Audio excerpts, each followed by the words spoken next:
नमस्कार दोस्तों, मैं Gangaram Kushwaha, motivational speaker and life coach. चलिए दोस्तों, शुरू करते हैं आज की स्पीच। कई बार जब आप कड़ी मेहनत करने लग जाते हैं और बार बार असफल होते रहते हैं तो आपके मन में एक सवाल आता है।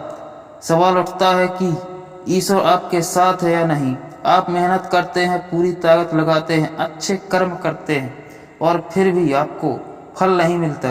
कई बार ऐसा लगता है कि क्या भगवान केवल अच्छे लोगों के साथ ही बुरा करते हैं, क्योंकि अच्छे लोगों को भी बहुत कष्ट सहना पड़ता है, बहुत सारी समस्याओं का सामना करना पड़ता है। आइए आज इसी के बारे में बात करते हैं। एक बार की बात है, एक लड़का था जिसके आपकी तरह बहुत सारे सपने थे और वह अपने जीवन में आगे बढ़ने के बारे में सोचता था। उन्होंने बहुत कड़ी मेहनत की और बहुत कम उम्र में बहुत सारी चीज़ें हासिल की और उन्हें लगा कि भगवान हमेशा उनके साथ रहेंगे। क्या यह एक साथ है? और उसे कैसे पता चला? जब वह प्रतिदिन समुद्र तट पर जाता था तो उसे लगता था कि भगवान उसके बात कर रहे हैं, क्योंकि जब वह चला तो उसने रेत पर दो पैरों के निशान देखे, एक भगवान का और एक उनका। अपना वह लड़का बहुत खुश हुआ। उसने अपने जीवन में वह सब कुछ हासिल कर लिया था जिसका आप सपना देखते हैं। लेकिन कहा जाता है कि अगर सूरज उग गया है तो डूब भी जाएगा। अगर घड़ी दो सुइयां ऊपर हैं तो दोनों सुइयां नीचे भी आएंगी। उस लड़के के साथ भी ऐसा ही हुआ। धीरे धीरे उसकी कंपनी घाटे में जाने लगी।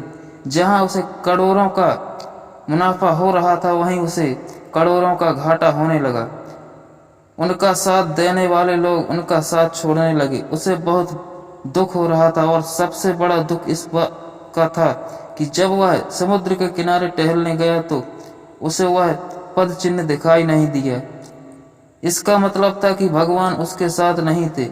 लड़का बहुत दुखी हुआ, बहुत चिंतित और सोच रहा था। मैं कहता था कि जब अच्छा वक्त था तो भगवान मेरे साथ थे, लेकिन जब बुरा वक्त आया तो भगवान ने मेरा साथ छोड़ दिया और मेरे अपनों ने भी मेरा साथ छोड़ दिया। लेकिन उन्होंने हार नहीं मानी। उन्होंने हिम्मत रखी और भगवान ने लड़के को जो भी सिखाया उसका पालन किया और फिर से मेहनत करना शुरू कर दिया। कुछ दिनों के बाद उनकी कंपनी वापस पटरी पर आ गई और उन्होंने मुनाफा कमाना शुरू कर दिया। जहां बहुत घाटा था वहां उन्होंने मुनाफा कमाया शुरू कर दिया और वह फिर से खुश हो गए।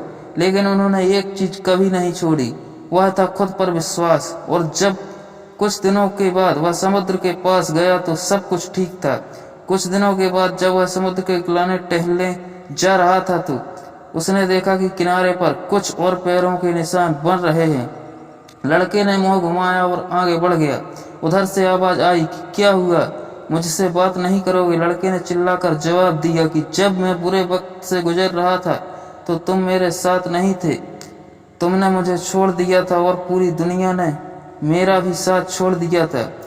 मेरी कड़ी मेहनत और मेरे विश्वास के कारण आज मैं फिर से यहाँ हूँ। जब मैं सफल हो गया तो तुम फिर मेरे पास आए। तुमने मुझे तब बुलाया जब तुम्हें तुम्हारी सबसे ज्यादा जरूरत थी, और अब जब सफल हो गया हूँ तो तुम फिर से मेरे पास आए एक साथ। उधर से मुस्कुराती हुई आवाज आई और बोली, मैं तब भी तुम्हारे साथ ही था और आज भी तुम्हारे साथ हूँ। लड़का थोड़ा परेशान हो गया और बोला, काश तुम मेरे साथ होते। अगर तुम मेरे साथ होते तो मैं अपनी तरफ एक और पद चिन्ह देखता। लेकिन जब मुसीबत मुझ पर आई तो मैंने कोई पद चिन्ह नहीं देखा। तुमने मुझे छोड़ दिया था। फिर उधर से मुस्कुराती हुई आवाज आई और कहा कि मुसीबत की घड़ी में मैं तुम्हारे ही साथ हूँ। जब आप सफल होते हैं तो आपको दो पैरों के निशान दिखाई देते हैं, क्योंकि मैं आपके बगल में चल रहा था। लेकिन जैसे ही मुसीबत आप पर आती थी तो आपके एक पैर के निशान दिखाई देते थे।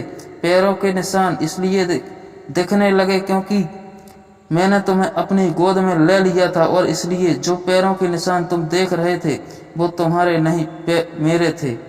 इसलिए हमें यह हमेशा याद रखना चाहिए कि ईश्वर हमें किसी भी परिस्थिति में नहीं छोड़ता।